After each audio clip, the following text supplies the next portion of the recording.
How incidents involving attacks by men on women take place at work. Sometimes it can be sexual harassment. Sometimes it can be a lot worse than that and actually become a real attack. Men use their power in the workplace to abuse women. Mara Glennie is the founder of the organisation Tears. She is in fact a survivor of this herself. Mara, good afternoon to you. What kind of incidents are we seeing happening in the workplace? I mean, this must have a terrible impact on women who are simply trying to earn a living. Good afternoon. Yes, it is a very, very huge problem because most organizations don't have the proper wherewithal in which people can report abuse. So it's very important to understand that abuse can happen anywhere. It can happen in the taxi, on the train, in the shopping center, but in the workplace where you're confined in the same place for many hours with people, it can become very, very daunting. And we need to put in mechanisms in our organizations to deal with it. I mean, how does it work? I mean, what happens? Are men abusing? I mean, often men are in positions of power. They're in positions where sometimes they can dock someone's salary. They can make decisions about someone's career. Are they abusing that? The difficulty is yes, because the statistics tell us that on average, women earn 17% less than their male counterparts jobs. So you're really looking at a workforce where women earn less. So let me tell you hypothetically, I've been abused and I want to report my colleague for grabbing my bottom as I walk past his desk, simplistically. And my boss is also a male and there isn't a proper protocol. So the difficulty is that it escalates. So women start going off work, and if we consider that 51% of our workforce is female, then people stop attending work, start dropping and become depressed. What happens when women try and report this? I mean, what happens to them?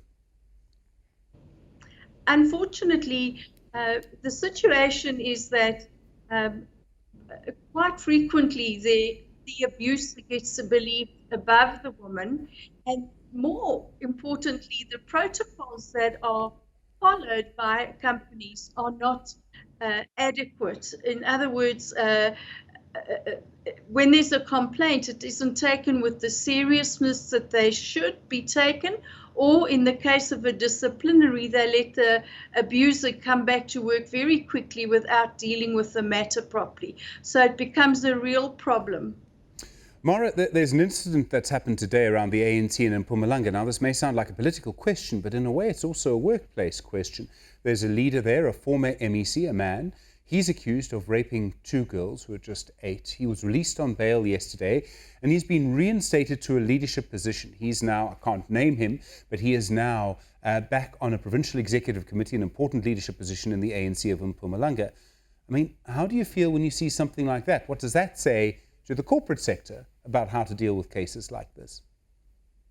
Well, it's a disgrace in our country, and it's one of the reasons why gender-based violence just continues to grow and grow and grow, because we are not dealing with those issues. He should not be allowed to go back to work. And yes, we have rule of law in this country, and you are innocent and proved guilty, but he should be suspended. He should not be allowed to go back.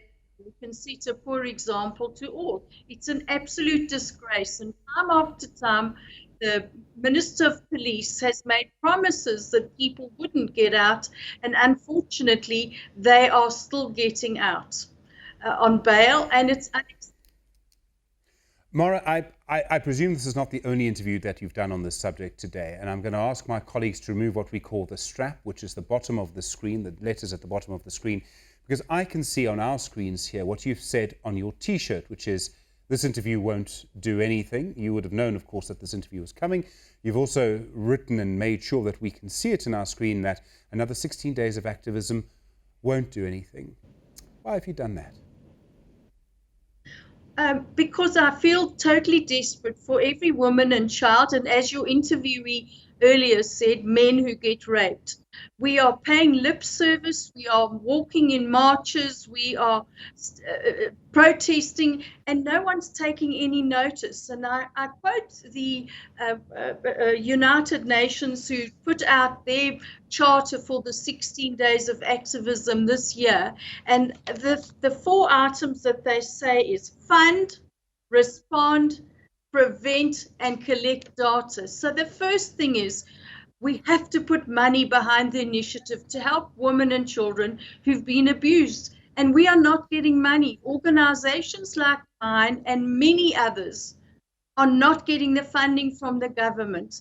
And it's an absolute disgrace that women are not being dealt with. In the lockdown, they couldn't even get protection orders because of the COVID regulations. We have a huge backlog of DNA. We are just a country that has become immobilized in assisting victims. It's an important thing that you say. I mean, there's a big conversation around perhaps a lack of leadership. So often we hear so many words about this issue. What you're suggesting is it's not followed up by the actions.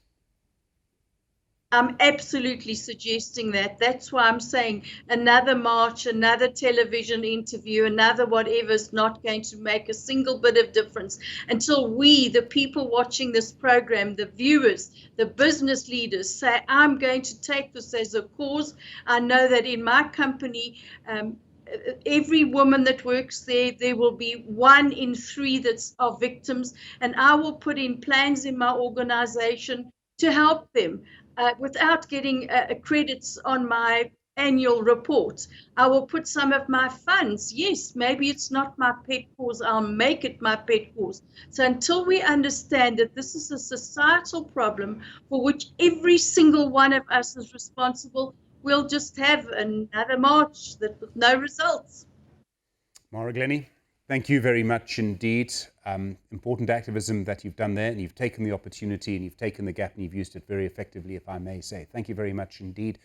Mara Glenny is the founder of the organisation Tears. You saw her T-shirt there that said, "This interview won't do anything."